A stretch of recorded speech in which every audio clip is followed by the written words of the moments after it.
Salut à toutes et à tous, je vous souhaite la bienvenue dans un nouveau numéro des LTP Demande Conseil.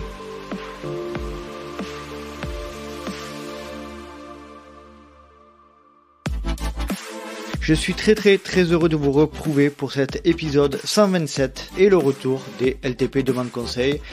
Comme vous le savez, c'est un format d'épisode dans lequel je fais appel à des spécialistes, à des sachants, pour qu'ils nous aiguillent un petit peu, pour qu'ils nous aident dans nos pratiques. Et aujourd'hui, le sujet que j'ai décidé d'aborder est la micronutrition dans le trail running.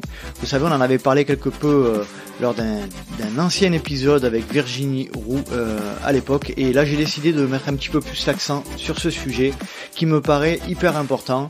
Et pour aborder le sujet, j'ai décidé de faire appel à Sébastien Diffenbrom, coach nutrition et qui fait partie de l'équipe 2EP, et il va nous expliquer, il va nous lister les différents types de micronutriments ainsi que les vitamines. Il va nous parler également de l'importance de ces micronutriments pour l'équilibre du corps humain ainsi que les risques liés aux carences. Mais dans cet épisode, nous avons été aussi accompagnés par Antoine Coste, fidèle Patreon, depuis plusieurs mois déjà, que je remercie énormément, et nous n'avons pas de nouveau Patreon cette semaine. J'en suis vraiment triste et désolé, mais je vous le répète, si vous souhaitez nous rejoindre, c'est sur patreon.com/let's try le podcast, et vous participerez à soutenir le projet. Allez, je ne vais pas vous faire patienter plus longtemps, voici ma conversation avec Sébastien Diffenbrom et Antoine Coste. Salut Antoine, salut Sébastien, comment allez-vous? Je vous remercie de nous rejoindre sur le podcast. Salut, ça va très bien et toi? Ça va. Alors, on va commencer comme d'habitude sur les demandes conseils par la présentation d'Antoine, qui est un fidèle Patreon depuis très longtemps déjà. Salut Antoine, on échange depuis quelques temps déjà à de nombreuses reprises sur les différents moyens de communication qu'on a mis en place sur les Patreons. Est-ce que tu peux un petit peu te présenter, s'il te plaît? Oui, bon, rapidement, là je suis normand, j'habite en ce moment à Besançon, j'ai 29 ans et puis grossièrement je fais on va dire, de la course à pied et du trail, principalement du trail depuis 2016. Et puis après je cours sur des formats, on va dire trail long, début ultra, donc entre 5 à 20-24 heures d'effort, quoi. D'accord. Alors tu as la particularité d'être hyper curieux entre guillemets dans tout ce qui est la science de l'entraînement et notamment la nutrition. Tu peux nous dire un peu pourquoi ça te passionne, notamment la partie nutrition? Tout simplement, j'ai été un légion, voilà, un surpoids en fait quand j'étais quand j'étais jeune, en fait, même adolescent. Et j'ai très rapidement côtoyé des nutritionnistes. Et petit à petit, en fait, au fur et à mesure, je m'intéressais en fait à la nutrition. Et puis après, quand j'ai commencé vraiment à courir, et ça a plutôt été en recherche, de performance, mais performance d'épanouissement plutôt dans l'épreuve, quoi, de me sentir tout simplement mieux et avec plus, entre guillemets, soit d'énergie, mais à être plus épanoui en fait dans ma pratique. D'accord. Très bien, merci Antoine. Seb, allez à toi. Est-ce que tu pourrais te présenter en quelques mots? Juste avant, je voudrais remercier Hugo, avec qui tu travailles, Hugo Ferrari, avec qui tu bosses en ce moment. Voilà, est-ce que tu pourrais te présenter en quelques mots, Seb, s'il te plaît? Alors, j'ai 35 ans. Je fais du trail, du trail depuis 6-7 ans maintenant. Du vélo également. Et j'ai pas du tout un travail en lien avec l'alimentation à la base. Je suis ingénieur, mais petit à petit, en fait, un peu les mêmes manières qu'Antoine, c'est que dans ma pratique, j'ai compris que l'alimentation avait un poids très important quand on a déjà optimisé ses qualités, que ça soit musculaire, d'endurance, VMA, etc. Il reste toujours des petites choses à aller chercher du côté du ravito, du côté de l'alimentation. Donc voilà, ça s'est fait un petit peu comme ça. Et puis de fil en aiguille, c'est devenu une partie de mon travail. D'accord. Donc tu es aujourd'hui coach nutrition, hein, tu accompagnes notamment des athlètes. Est-ce que tu peux nous définir un petit peu quelles sont tes tâches, quel est ton objectif dans le cadre de ces accompagnements? Alors, c'est essentiellement effectivement de l'accompagnement d'athlètes, bon, surtout trail et puis triathlon, parce que je fais partie de la petite team de The P.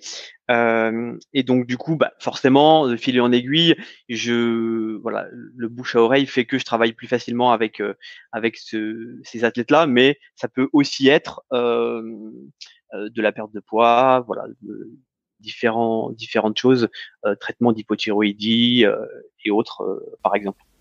Tu peux nous expliquer un petit peu où tu t'es formé, avec qui? Alors à la base, c'est vraiment comme je disais, c'était une passion, c'est-à-dire du coup de l'auto-formation. Je passais beaucoup de mon temps libre à lire des études scientifiques, toutes ces choses-là. Et il y a 2 ans maintenant, j'ai décidé de concrétiser un petit peu ça au travers d'une formation qui a duré 1 an avec Anthony Berthoud. Anthony Berthoud, qui est Anthony, qui est la personne qui a coécrit les livres avec Pascal Balducci sur les petits cahiers du trail. Oui. Antoine, de ton côté, comment tu te documentes sur ce sujet de la nutrition? Déjà en bouquinant, oui, en lisant un peu des bouquins et, et on va dire au début, c'était un peu les bouquins là de Frédéric Kuhn, non, Kuhn, je Fabrice ne sais plus Kuhn. exactement. Fabrice Kuhn, oui. Fabrice Kuhn, voilà. Mm. Et après, j'ai eu aussi, je me suis procuré les e-books d'Anthony Berthoud aussi, pareil. Procuré, en tout cas, je les ai achetés. Voilà, tout simplement. Et après, ouais, c'est un peu déjà en lisant sur Internet, mais ce que je veux dire en faisant de la recherche bibliographique, pratiquement. Et aussi, en parallèle, je suis moi-même suivi par un micronutritionniste et je suis actif dans ce qu'il me fait faire, quoi. Donc, j'hésite pas à lui poser carrément des questions. Pourquoi il me préconise ça? Quels sont les dosages qu'il fait et tout. D'accord. Seb, du coup, est-ce que tu peux nous décrire un peu plus précisément ce que tu vas apporter à un athlète, comment tu vas le prendre en charge et puis ce que tu vas mettre en place derrière par la suite pour améliorer cet aspect-là de sa pratique? Alors déjà, il y a un point vraiment important, c'est qu'il faut individualiser. C'est vraiment le maître mot. C'est-à-dire que on a des personnes qui vraiment partent de très loin dans l'alimentation, qui ont des très mauvaises habitudes au quotidien. Et donc déjà, il faut remettre vraiment à plat l'alimentation et la nutrition au quotidien. Ça, c'est un point que j'ai vu assez rapidement parce que au tout début, je m'occupais, il y a 3-4 ans en arrière, je m'occupais quasi exclusivement que des ravitaux. Et j'ai vu que chez certaines personnes, ça fonctionnait pas, chez d'autres, ça fonctionnait. En creusant un peu, j'ai vite compris que c'était parce que la base n'était pas saine, entre guillemets. Donc voilà, il y a une partie du job au début, souvent, qui va être consacrée à l'alimentation au quotidien. Ça va être aussi, donc là, ça va être plutôt une vision un petit peu macronutritionnelle, glucides, lipides, protéines. Essayer de un petit peu tout rééquilibrer comme ça devrait l'être. Ensuite, il faut aller quand même vérifier si on a des carences, parce qu'il y a des carences quand même assez courantes, déjà dans la population normale, mais c'est d'autant plus vrai chez le sportif et le sportif d'endurance qui met quand même son corps voilà, à rude épreuve, on peut le dire. Et puis ensuite, la dernière partie du travail, ça va être la partie plutôt liée au sport, donc du coup qui vient quasiment à la fin sur la nutrition autour de l'entraînement, pendant l'entraînement, la semaine avant la course, pendant la course, etc. D'accord. Toi, tu disais, Antoine, tu étais suivi par un micronutritionniste. Qu'est-ce qu'il t'a apporté concrètement? On va dire à l'origine, on va dire ça m'a apporté dans le sens où c'était pas lié principalement à la course en fait. Et au départ, c'était pour, je vais pas dire des problèmes de santé, mais une optimisation, on va dire, de ma vie de tous les jours en fait. Et de ce côté-là. Et en fait, ouais, ce qui m'a juste apporté, c'est que je me suis aperçu que même si je me considère pas comme un sportif de haut niveau, loin de là, et que pour moi, j'en faisais pas énormément, c'est que j'avais des carences. On m'a fait des dosages, voilà, et j'avais des carences. Et typiquement, une fois comblé, ça va beaucoup mieux. Seb, est-ce que tu peux nous dire un petit peu, je crois que, alors je te le disais un petit peu en off tout à l'heure, j'ai adoré l'épisode que vous avez enregistré avec Hugo sur le débrief de son analyse nutritionnelle que vous avez fait ensemble. J'ai cru entendre dire que nous étions majoritairement, en très très grande majorité en France notamment, en carence de certains minéraux et de certaines vitamines. Est-ce que tu peux nous en parler, Oui. ça? Oui, bah souvent je retrouve les mêmes carences, que ce soit chez le sportif ou non. La vitamine D revient systématiquement. Clairement, là, en 2 ans, j'ai jamais vu un seul taux de vitamine D dans des normes santé. Qui est lié, Euh, qui est amené en grande partie par oui, l'exposition lumineuse, hein, par l'exposition, les oui, voilà. UV. Mais uniquement les UVB Mhm, et en fonction d'où on habite, voilà, c'est pas en hiver, il y en a pas, mhm. et on en a plutôt juin, juillet, août, et il faut quand même s'exposer à l'extérieur. Donc même début d'automne, octobre, novembre, je vois même pas de prise de sang avec des taux de vitamine D corrects. Donc ça, c'est systématique chez tout le monde, et j'exagère pas quand je dis j'ai pas vu une seule prise de sang avec un dosage OK sans supplément. Comment dire, les jalons, les valeurs clés qui sont retenues dans le cadre de ce que tu dis, c'est-à-dire est-ce qu'on est dans les bonnes valeurs ou pas, c'est déterminé internationalement, c'est comment ça se passe? Alors, c'est une très bonne question. Effectivement, il y a quand même un point très important là-dedans, c'est que les normes des laboratoires sont faites sur des statistiques. Donc forcément, c'est les statistiques de la population qui vont dans ces laboratoires. Donc si tout le monde est carencé, on a forcément une statistique qui est un petit peu biaisée et des normes qui vont être tirées vers le bas. Et d'un autre côté, on a des normes santé qui, elles, sont en lien avec des études scientifiques. Et là, voilà, elles sont pas reflétées sur un bilan classique dans un laboratoire. Et là, du coup, c'est plutôt le professionnel de santé qui a connaissance de ces normes, ou les labos un peu spécialisés, hein, comme on a fait avec Hugo, où là, on a souvent à la fois la norme santé et à la fois la norme labo sur les résultats. D'accord. Est-ce que tu peux nous expliquer, si possible, Sébastien, la différence, les principales différences entre micronutriments, macronutriments et vitamines? On en avait parlé dans un vieil épisode du LTP il y a plus de 2 ans. Mais est-ce que tu peux remettre un petit peu, nous redonner un petit peu la définition de ces trois Ouais. éléments? Bah, les macronutriments, ce que je disais un peu tout à l'heure, bah, c'est les protéines, lipides et puis glucides, tout basiquement. Et ensuite, les micronutriments, ça va être des éléments que l'organisme a besoin pour pouvoir fonctionner, et qu'il n'est pas capable ou du moins euh, pas en totalité, euh, capable de les synthétiser. Donc du coup, il faut les apporter d'une manière exogène via l'alimentation. Et donc dans ces micronutriments, on a les vitamines, vitamine C par exemple, on a les minéraux, le fer, le magnésium, on a les oligoéléments comme l'iode, comme le cuivre, le sélénium, etc. Voilà. D'accord. Quels sont, pour nous en particulier, on va rentrer un petit peu dans le vif du sujet là, pour nous les sportifs d'endurance, quels sont les principaux micronutriments dont il faut faire attention au niveau qui sont dans nos organismes? Bah, on peut reprendre la vitamine D, qui est un classique, mais c'est pas, je dirais que c'est pas le primordial chez un sportif d'endurance. Le fer, faut faire quand même très attention. Bon, on a souvent des personnes qui ont des taux de fer tendance basse. On peut avoir une carence qu'on appelle ferriprive sans avoir forcément d'anémie. Ça, c'est un point important aussi, parce que on peut quand même avoir des complications, des symptômes avec un taux de fer bas sans être anémié, sans avoir un taux d'hémoglobine qui est trop bas.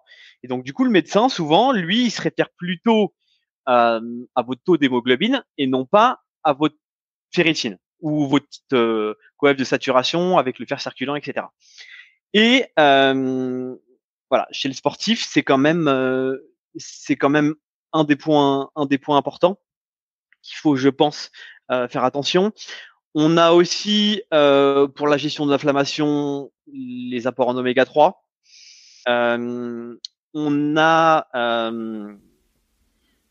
les oméga 3 les oméga 3 que tu retrouves notamment dans les poissons gras, oui, dans les huiles de colza, etc., de noix, me semble-t-il. Oui, alors, ce qui est plus important, c'est les oméga 3 à chaîne longue. Donc plutôt marine, EPA, DHA, qu'on retrouve effectivement dans les poissons gras. D'accord. Notre corps, normalement, il est censé pouvoir convertir les oméga 3 végétaux qu'on a dans l'huile de colza, dans les noix, etc. L'ALA, acide linolénique. On est normalement capable de la convertir via une enzyme qui s'appelle la delta 6 désaturase. Sauf que force est de constater qu'elle ne fonctionne pas bien. Et que, du coup, très souvent, quand je fais des bilans en acides gras, les personnes qui ne consomment pas de poissons gras et qui ne se supplémentent pas en oméga 3 ont des taux d'oméga 3 bas, même s'ils ont une consommation d'oméga 3 végétaux correcte, parce que l'enzyme ne fonctionne pas. Donc tu disais tout à l'heure, tu étais parti, je t'ai coupé, je suis désolé. Après les oméga 3, il y avait le zinc aussi, notamment. Oui, il y a le zinc, effectivement, pour le système immunitaire. Ouais. Parce que forcément, le système immunitaire, après une séance, après une course, il est souvent affaibli. C'est un peu un classique. Soit pendant la période d'affûtage, le petit rhume 10 jours avant la course, parce que c'est le moment où voilà, on est en fin de bloc et le système immunitaire est un peu borderline. Ou chez certains, ça va être après la course.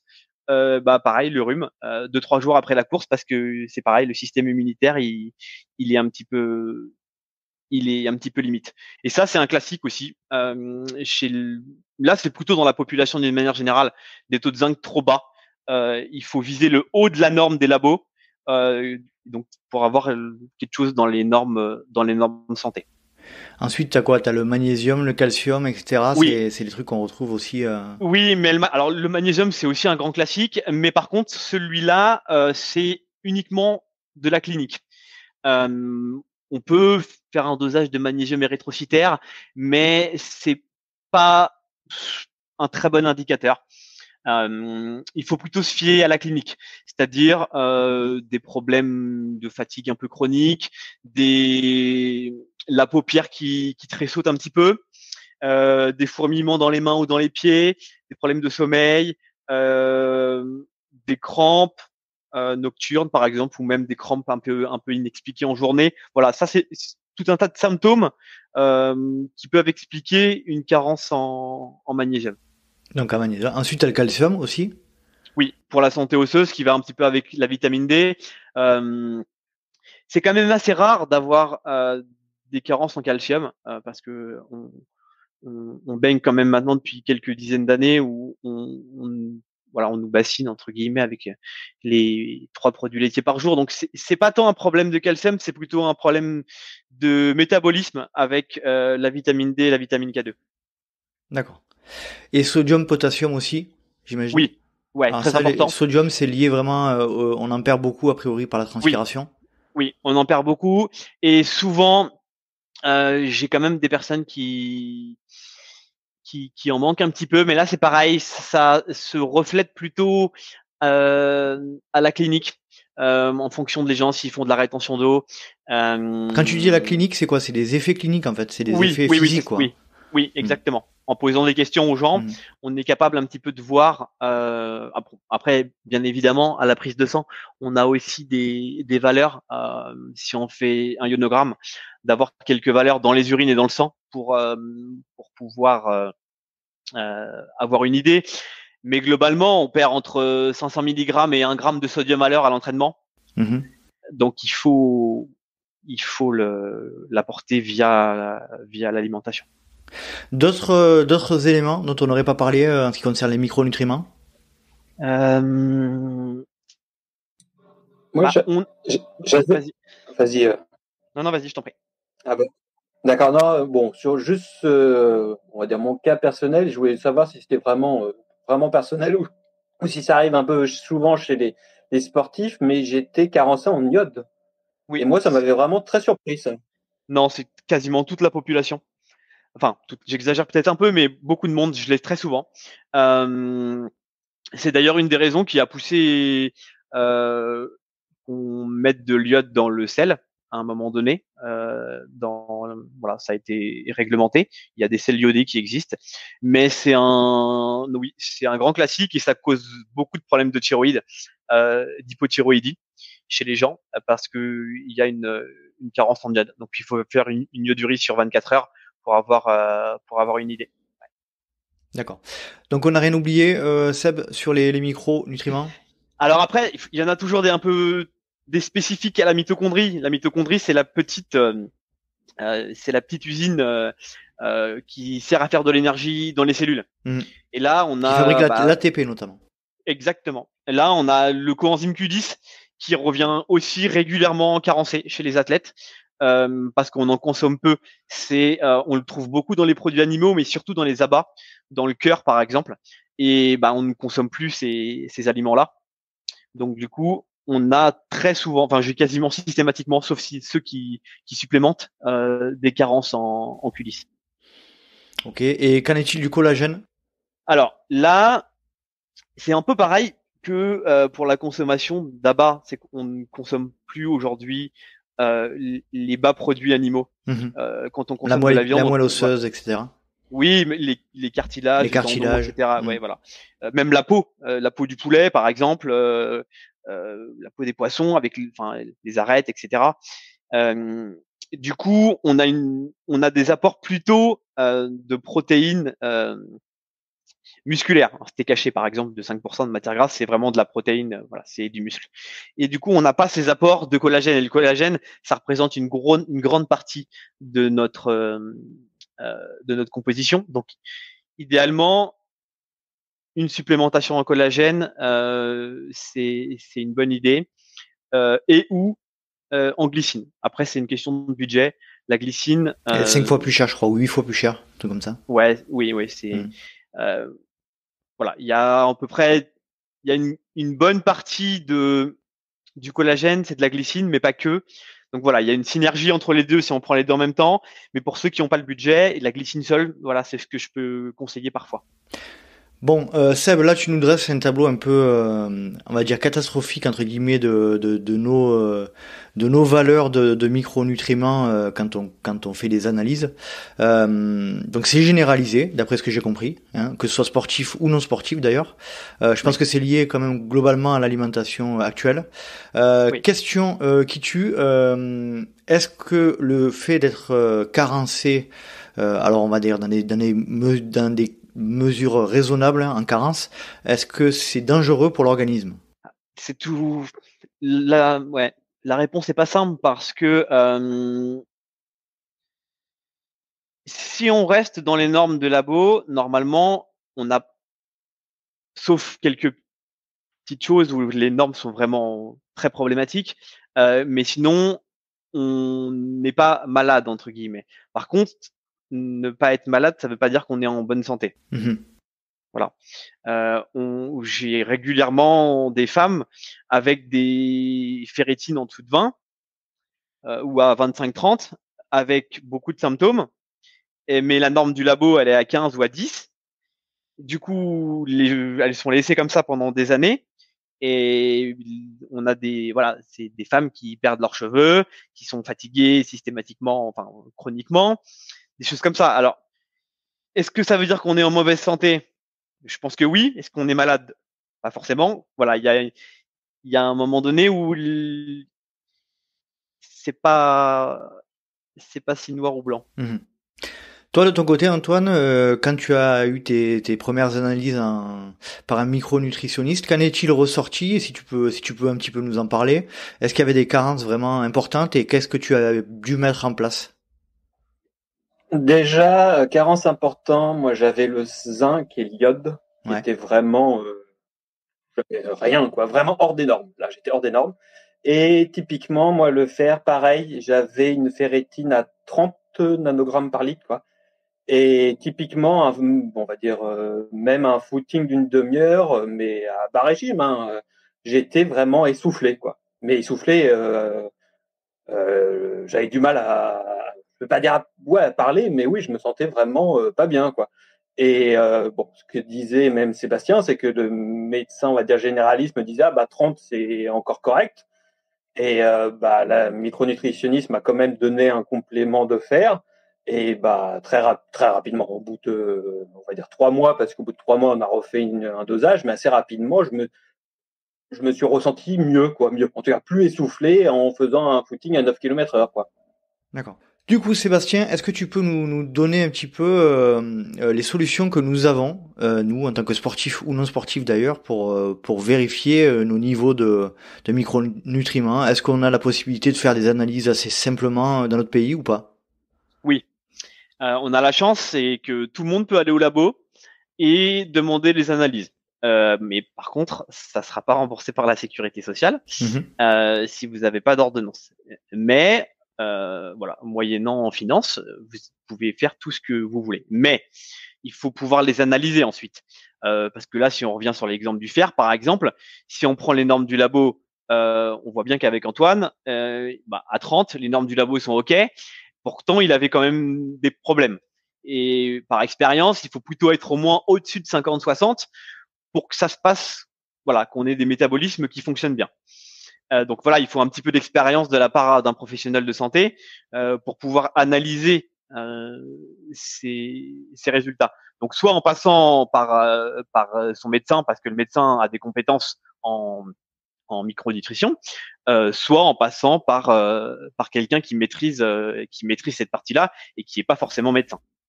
D'accord. Est-ce qu'on a vraiment, du coup, étant donné tous ces constats, nous en tant que sportifs d'endurance, est-ce que, on va élargir à la population générale, est-ce qu'on a obligation, étant donné notre alimentation aujourd'hui, de se complémenter alimentairement par donc des compléments de zinc, de cuivre, de collagène, de vitamine D, etc. Est-ce que on doit rentrer dans cette logique-là pour améliorer sa santé? Je pense qu'il faut l'objectiver. Tu vas me dire, ça va dépendre de tes analyses. Oui. Idéalement, il faut l'objectiver par une prise de sang. C'est l'idéal. Parce que, il y a des classiques comme la vitamine D où tout le monde est carencé. On pourrait supplémenter à l'aveugle avec un dosage lambda et on prend zéro risque. Sauf que c'est pas optimal parce que peut-être qu'à ce dosage-là, la personne elle sera encore trop basse et du coup, c'est pas optimisé. On peut prendre l'exemple du fer, on en a parlé plusieurs fois. Si on n'en manque pas et qu'on en prend, ça a tendance à être pro-oxydant via réaction de Fenton et donc du coup, c'est délétère. Ça va avoir des problèmes sur le stress oxydatif. Du coup, voilà, on va pas supplémenter en fer. C'est pas parce que le voisin est anémié ou qu'il a une carence ferriprive qu'il faut prendre également un complément de fer. Par contre, le magnésium, par exemple, où on a dit que c'était beaucoup les signes cliniques. Et ben là, la 80-90% de la population est en carence de magnésium, donc on peut prendre du magnésium. Alors, il faut prendre des bonnes formes, mais 200-300 mg par jour. Et on voit ce que ça donne sur notre santé, parce que de toute façon là il y aura pas de marqueur sanguin pour aller voir si on a assez ou trop peu de magnésium. Le zinc, le cuivre, là il faut faire des dosages. Le sélénium, faut faire des dosages. L'iode dans les urines, faut faire des dosages. Voilà. En règle générale, c'est quand même mieux, au moins pour savoir d'où on part. Et pour adapter le dosage en conséquence. Antoine, toi, de ton côté, tu prends des compléments de ce type? Maintenant, oui. Avant, pas du tout.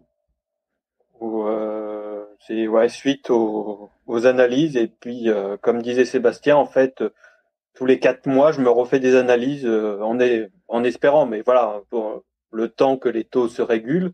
Et après, en espérant de pouvoir en arrêter, quoi. Après, la plupart, un petit peu moins maintenant, mais au début, c'était vraiment des compléments très ciblés, quoi. D'accord. Du coup, Sébastien, est-ce qu'on a différentes, j'imagine que oui, la réponse va être à mon avis évidente, mais bon, est-ce que tu peux nous en dire un peu plus? Est-ce qu'on a des différences de qualité en ce qui concerne les compléments alimentaires en fonction de leur provenance? Ah oui, bah, c'est la jungle un petit peu. Ah bon, même si en France on est quand même très très très bien protégé par la réglementation, contrairement à d'autres pays. Donc quand on achète un complément en France, on va pas s'intoxiquer. On va pas retrouver des trucs bizarres à l'intérieur. Par contre, on peut perdre de l'argent bêtement parce que c'est pas des bonnes formes. Si on prend le magnésium, par exemple, c'est un grand classique, de l'oxyde de magnésium, par exemple, magnésium marin, bah, c'est très mal absorbé, donc plutôt laxatif. Donc, on va en plus avoir des troubles gastriques. Et comme c'est mal absorbé, il y a une très grande partie qui finit dans les toilettes.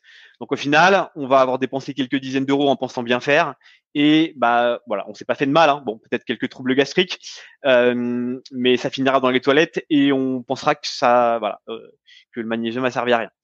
Donc oui, les formes sont très importantes. C'est pareil pour le fer. Il faut prendre une forme de fer chélaté et pas du fer ferreux que peut prescrire le médecin. Par là, c'est pareil, trouble gastrique et du coup très mal absorption. Et souvent, il faut plusieurs mois avec ce type de fer pour que ça remonte. Et encore, quand ça remonte, c'est déjà bien. Ah, donc c'est pas simple quand même. Hein. Ah oui, oui. Pour le coup, là, les formes et puis il y en a plein. Hein. Il y a oui, il y a plein de formes en fonction des compléments. Là, je pense qu'il faut se faire aider par quelqu'un qui maîtrise quand même le sujet.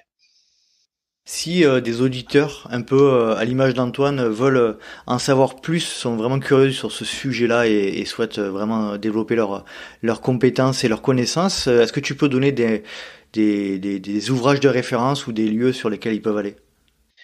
Bah, il y a NutraStream sur Instagram, qui est une personne qui donne beaucoup de contenu et de son temps sur les compléments alimentaires et les bonnes formes. C'est une personne qui a travaillé dans la conception de compléments alimentaires. Euh, bon, il ne le fait plus. Et du coup, il connaît très bien les rouages, il connaît très bien les réglementations, il connaît très bien les dosages, les formes, etc. Et sur sa page Instagram, il y a énormément de contenu sur les bonnes formes de magnésium, les bonnes formes de zinc, etc., etc. Voilà, D'accord. donc voilà, si je peux conseiller, c'est peut-être le plus simple. Après, il y a des ouvrages, mais ça peut vite être très compliqué avec de la biochimie, etc. Mais NutraStream sur Instagram, et je pense que c'est très bien. D'accord.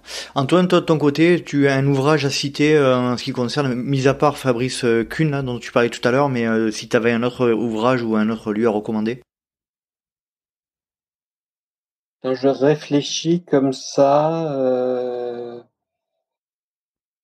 bon après, ce que j'aime bien, c'est le côté, bon, c'est une marque de compléments alimentaires, mais ils ont tout un côté à côté, pas à côté, mais en parallèle où ils font pas mal de vulgarisation scientifique. C'est Nutriting. Nutrition. Oui, Sur leur site, on aussi, peut oui. retrouver. Ah ouais, ils ont, et puis c'est pas mal sourcé, c'est bien vulgarisé généralement. Je crois qu'ils en ont fait un aussi sur le magnésium, je sais plus récemment, j'avais vu avec les différentes formes. Oui. Bon, certes, ils vendent eux-mêmes leurs compléments, donc Voilà, on peut c'est un dire peu qu'il y ça a le peut-être problème des petits aussi. Après, conflits voilà, d'intérêts. j'ai entendu pas mal d'épisodes Mais avec un des dirigeants de Nuriting qui a l'air très compétent, mais la question est là aussi, Seb, c'est dans quelle mesure on doit faire confiance ou on doit voilà se renseigner sur des sites marchands. Ouais, c'est toujours un peu compliqué. Là, Nutriting, sa partie blog est très bien faite, c'est sourcé, donc il y a aucun problème là-dessus. Il y en a d'autres où c'est un peu plus bon, faut faire un peu plus attention, mais il y a aucun problème avec Nutriting. Il y en a un autre auquel j'ai pensé pendant que Antoine répondait, c'est le blog de Julien Vénesson. Ou encore pas plus tard que ce matin, on m'a demandé les différentes formes de B9 et de B12. Julien Vénesson a 2 très bons articles sur le sujet. Voilà, il revend aussi des compléments alimentaires via un labo, mais son blog est plutôt bien sourcé. D'accord. Allez, si on revient un petit peu sur le point de vue trail et plus particulièrement ultra trail, euh, Ouais, j'aime bien me poser des questions un peu ouvertes, un peu vaches comme ça, qui te mettent un peu dans la difficulté. Quels sont les micronutriments dont tu conseillerais à un ultra-trailer de faire attention? Alors, je vais pas répondre avec une vitamine ou un minéraux ou un micronutriment, mais je vais répondre de prendre soin de son intestin. Parce que en ultra trail et dans les sports d'endurance d'une manière générale, le système intestinal il prend vraiment très cher. Et parce qu'il y a un système d'ischémie où tout le sang quitte le système digestif pour aller dans les muscles.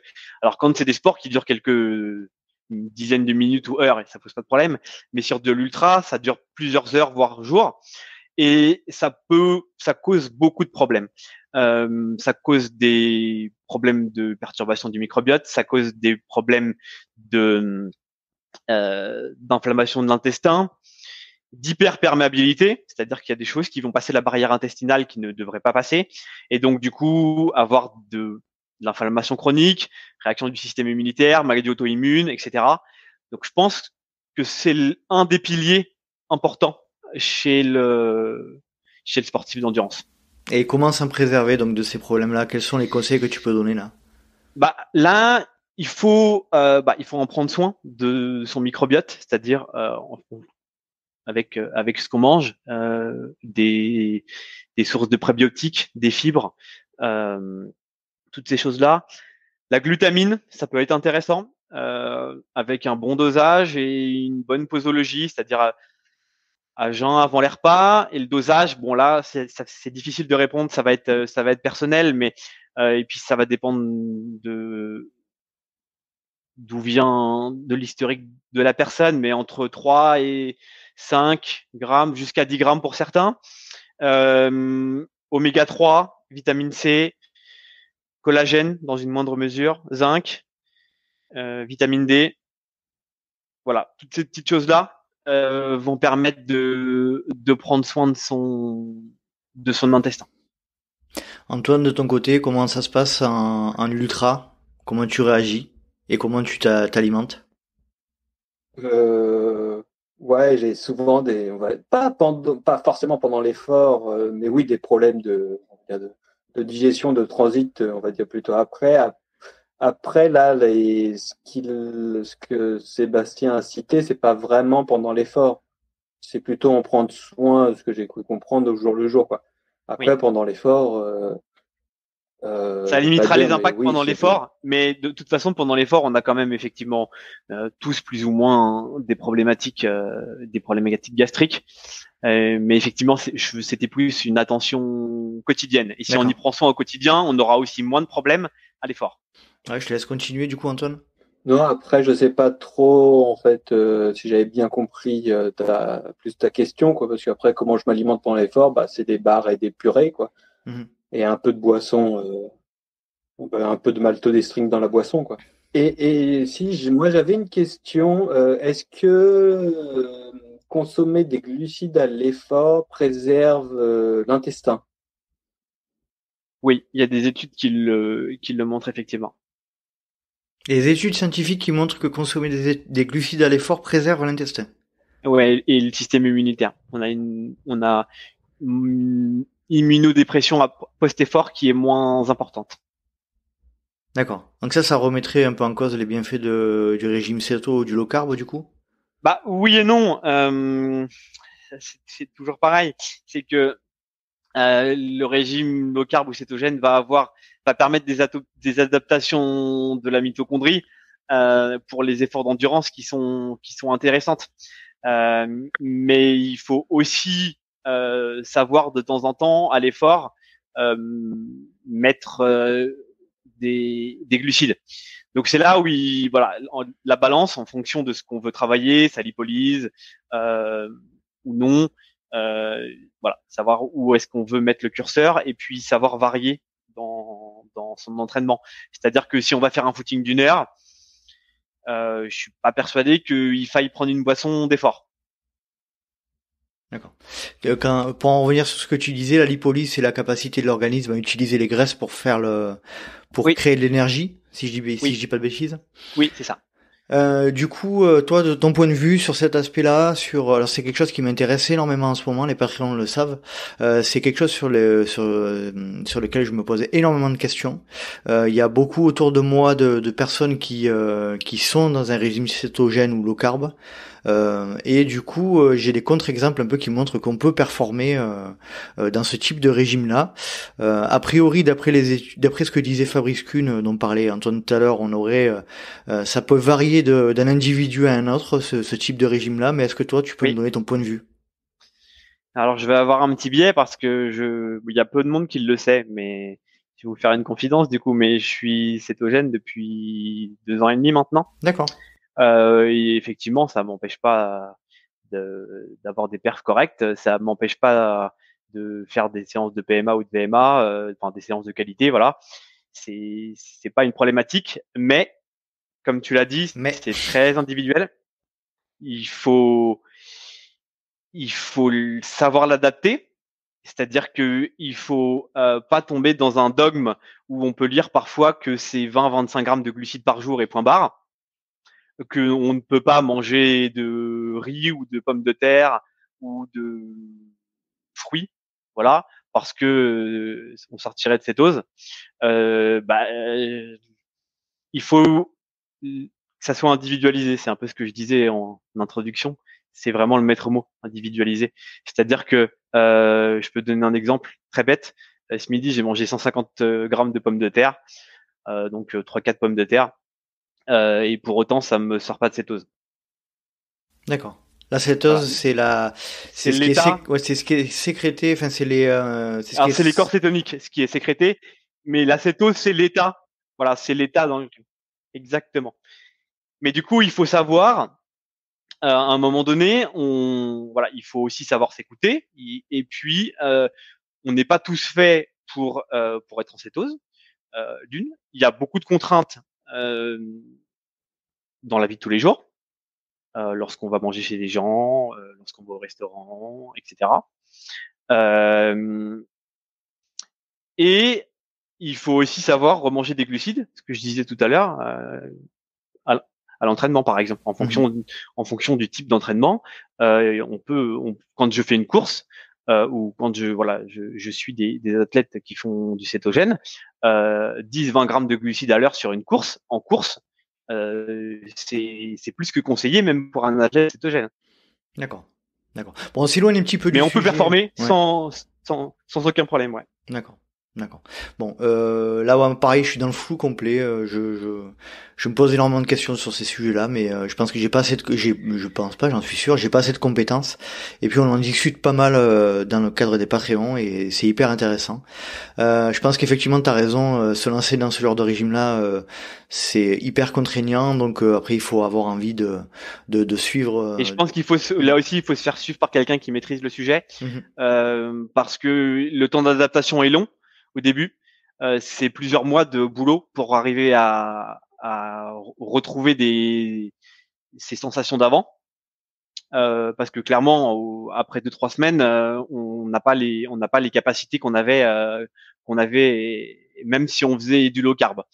Donc il faut quelques mois pour retrouver ces sensations. Et comme je disais, il faut savoir aussi remettre des glucides euh, quand il y en a besoin. Donc là, il faut se faire aider. Et important, ça ne fonctionne pas chez tout le monde. Ouais, d'accord. C'est ce que disait Fabrice Kuhn, hein, notamment dans un Bien sûr. podcast que j'ai Oui. entendu récemment. Donc on s'éloigne un petit peu du sujet initial, puisque là on n'est plus sur du micronutriment, mais plutôt Oui. sur du macro. Oui. Exactement.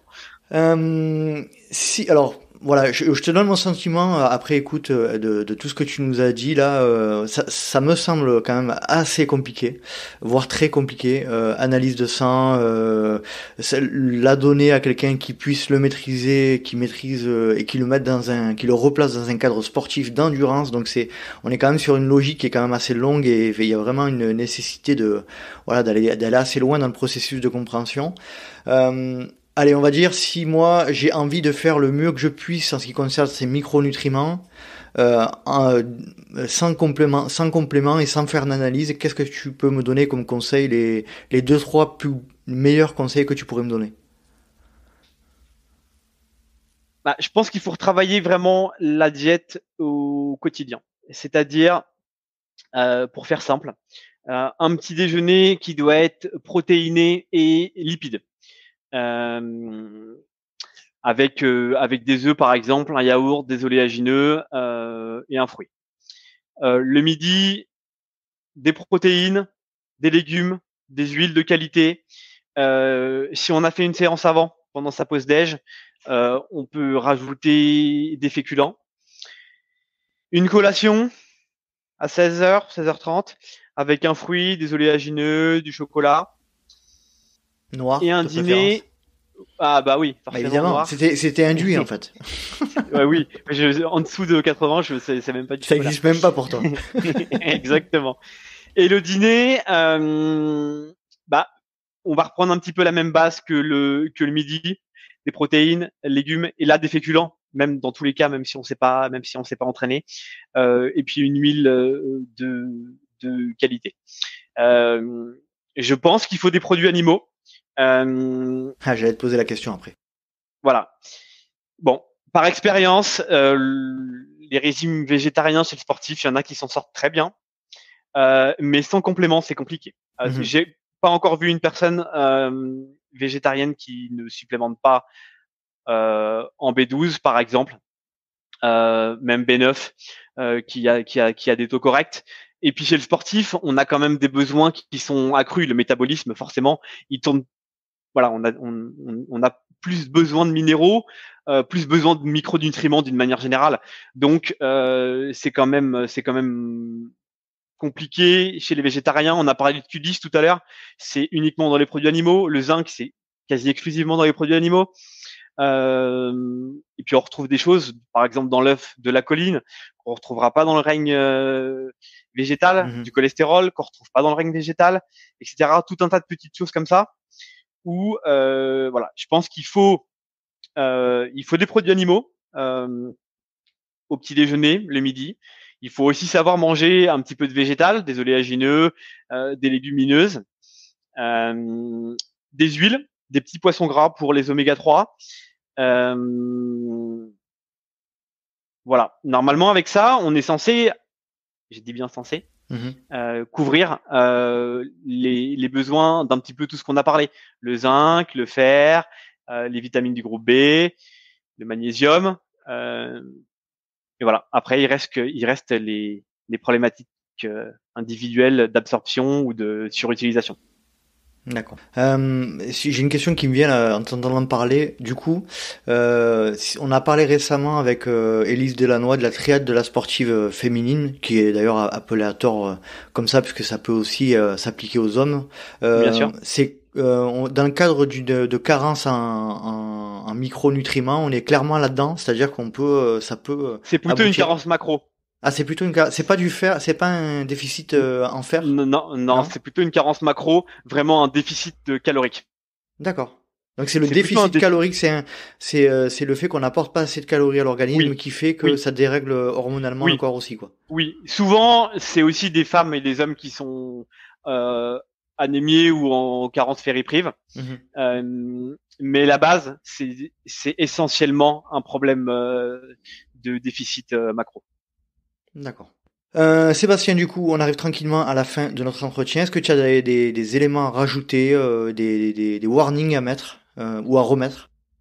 Je pense qu'effectivement, il faut pas supplémenter à l'aveugle certaines choses. Je pense notamment au fer, je pense notamment au cuivre. Ouais, parce que je te coupe, Seb, mais du coup, si tu complémentes à tort, tu peux avoir l'effet inverse aussi, c'est-à-dire exactement. Voilà, surtout notamment pour le fer, quoi. Oui, c'est pro-oxydant, inflammatoire, etc. Donc voilà, il faut vraiment se faire accompagner sur ces sujets-là. Autant on a dit pour certaines, voilà, le magnésium, on n'a aucune problématique en respectant les dosages, mais pour d'autres choses, il faut vraiment se faire accompagner. Et puis après, il y a aussi beaucoup d'interactions. Entre les micronutriments qui peuvent expliquer des choses. Par exemple, quand on a de la résistance à l'insuline, ça peut expliquer un cholestérol qui va être peut-être un peu élevé, ou des problèmes de thyroïde qui peuvent expliquer d'autres choses. Voilà, tout est un petit peu lié. Le corps humain, c'est une machine très bien faite qui cherche toujours à rester à l'équilibre. Mais parfois, l'équilibre il est un peu bancal et donc du coup, quand on a un déséquilibre d'un côté, il va augmenter quelque chose de l'autre pour pouvoir essayer de maintenir cet équilibre. Donc là, il faut avoir une vision un petit peu globale et extérieure pour pouvoir avancer. Très bien. Bon. Du coup, Antoine, je te laisse poser une question ou donner le mot de la fin de ton côté en ce qui concerne les micronutriments, etc. Est-ce que tu veux rajouter quelque chose? Peut-être par rapport à un surdosage potentiel, par rapport au, si on prend un complément, est-ce qu'on peut facilement être surdosé ou pas? Ouais, dans quelle mesure, la question, je pense que je vais préciser un petit peu le truc, c'est Ouais. dans quelle mesure on risque à surdoser tel ou tel, on en a parlé un petit peu par rapport au fer, mais ouais, Ouais, typiquement, on peut voir des fois sur le marché des multivitaminés, sans parler de minéraux, mais juste plein de vitamines, quoi. Je sais même pas si toutes les vitamines déjà sont dosables et puis si ça vaut le coup d'investir autant de sous. Mais du coup, si on mange déjà pas mal de fruits et de légumes, ou voilà, on a l'impression de bien manger, tout du moins, tout est dans le mot impression. Est-ce qu'on peut pas faire des bêtises, quoi, en prenant ce type de complément, quoi? C'est une bonne question. Si on prend par exemple les vitamines du groupe B, en règle générale, il y a 100% des apports journaliers recommandés dans les compléments. On prend peu de risques parce que c'est pas des compléments c'est pas un groupe de vitamines qui pose problème. Là où on peut avoir des petites problématiques, c'est avec le zinc, par exemple, parce que on le retrouve dans plein de petits compléments alimentaires. Souvent, il est mis à des petits dosages, 5 mg, 10 mg. Et une personne qui prend plusieurs compléments de plusieurs marques différentes, par exemple, ou pour plusieurs choses, elle peut se retrouver à prendre 30 ou 40 mg de zinc dans une journée. Et là, forcément, voilà, ça va être trop. Ou des compléments qui mélangent, par exemple, du zinc et du cuivre, alors qu'il y a compétition au niveau intestinal. Ou des compléments où on a du fer, alors que on n'en a pas besoin.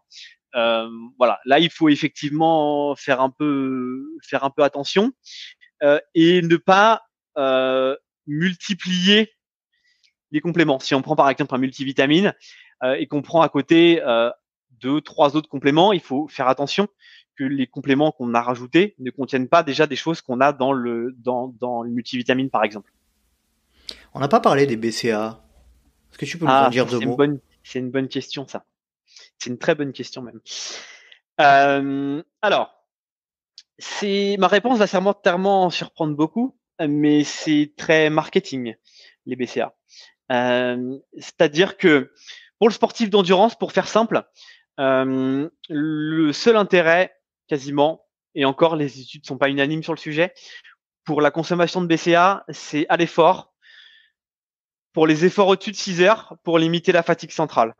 Parce que du coup, les BCA, ils vont bloquer l'entrée du tryptophane dans le cerveau et limiter la sécrétion de sérotonine et de mélatonine. Du coup, sur des efforts longs, 2-3 grammes par heure, donc c'est des gros dosages. Il faut souvent faire les dosages, en rajouter dans sa boisson parce qu'il n'y en a pas assez. Voilà, pour les efforts au-dessus de 6 heures. Par contre, en récupération et autres, c'est très marketing. Et les études ne montrent que peu d'intérêt sur le sujet. Euh, le, les seuls, le seul intérêt que ça peut avoir, c'est sur des courses type UT4M Challenge, où lorsqu'on enchaîne des efforts dans une même journée, par exemple des kilomètres verticales avec une course ou 2 kilomètres verticales, etc., parce qu'il faut récupérer très vite. Et là, ça peut avoir un intérêt de faire un shaker avec des protéines, mais tous les acides aminés essentiels, plus des BCA pour avoir un peu plus de leucine et activer mTOR, et des glucides. Et ça permet de resynthétiser le glycogène très rapidement. Mais ça, c'est des méthodes très particulières pour des, voilà, quand on doit enchaîner et récupérer très vite. au quotidien, ça sert strictement à rien, pour faire simple. D'accord. Ok, bon, c'est très clair. Si les auditeurs souhaitent approfondir ce sujet en étant accompagnés par un professionnel de santé, vers qui tu nous conseilles de nous retourner? Un médecin du sport, un diététicien nutritionniste du sport? Enfin voilà, est-ce qu'il y a des gens en particulier à aller voir? Quelqu'un qui est formé en micronutrition. Donc il y a des médecins du sport qui sont formés en micronutrition. Il y a des naturopathes, des diététiciens aussi qui sont formés en micronutrition. Je pense que voilà, il faut effectivement se tourner vers ces personnes-là pour se faire accompagner sur ce sujet. Et idéalement, là on parle du sportif. Donc plutôt des personnes qui ont l'habitude de sportifs, parce que c'est des typologies de gens à part particulières. C'est des gens particuliers. Ouais, c'est bien évidemment, c'est des gens particuliers. Surtout les ultra trailers, c'est. Et oui. C'est pas la même chose que de la micronutrition pour traiter une insulinorésistance, pour traiter une hypothyroïdie, voilà, etc. Ok, très bien. Bon, où est-ce qu'on peut te contacter, Seb, sur les réseaux, sur site internet? Dis-nous tout. Sur Facebook ou Instagram, tout simplement avec mon nom et mon prénom. Je suis en règle générale assez disponible pour échanger. DIEFEN BR 2N. Super. On va continuer 5 petites minutes pour les Patreons pour répondre à une ou deux questions qui m'ont été adressées. Seb, je te remercie énormément. Antoine, merci aussi. Je vous laisse encore une fois l'opportunité de donner le mot de la fin, un vous deux, si vous le souhaitez. Merci de m'avoir écouté. Et puis surtout, prenez soin de votre santé. De ce que vous mangez, parce que ce que vous mettez dans votre assiette, c'est, je pense important pour être en bonne santé sur le long terme et pouvoir pratiquer les sports que vous aimez. Ouais, c'est clair, il est prouvé pour le coup que l'alimentation est une des clés majeures, notamment pour la récupération. Ah oui. Ça c'est sans aucun doute. Merci Sébastien, merci Antoine, et puis on continue un petit peu. Allez, salut, bonne soirée à tous les deux. Merci. Ciao. Et voilà, cet épisode est à présent terminé. J'espère que vous avez apprécié cet épisode et je remercie Antoine Coste de nous avoir accompagnés et plus particulièrement Sébastien Diffenbrom pour nous avoir parlé de la place des micronutriments dans le trail running. Si vous souhaitez rejoindre le Let's Try Podcast sur les réseaux sociaux, rien de plus simple, rendez-vous sur Let's Try Podcast sur Facebook ou Instagram. Vous pouvez également me suivre sur LinkedIn ou Strava à Nicolas Guilleneuf. N'hésitez pas, si vous souhaitez soutenir la communauté des Patreons, rendez-vous sur patreon.com/Let's Try le podcast et n'hésitez pas également à noter le LTP sur les plateformes Apple Podcast et Spotify. Ça fait toujours plaisir et ça fait remonter le LTP dans les classements. J'espère vous retrouver pour un prochain numéro du Let's Try Podcast et d'ici là, n'oubliez pas, si vous pensez que c'est impossible, faites-le pour vous prouver que vous aviez tort. Salut.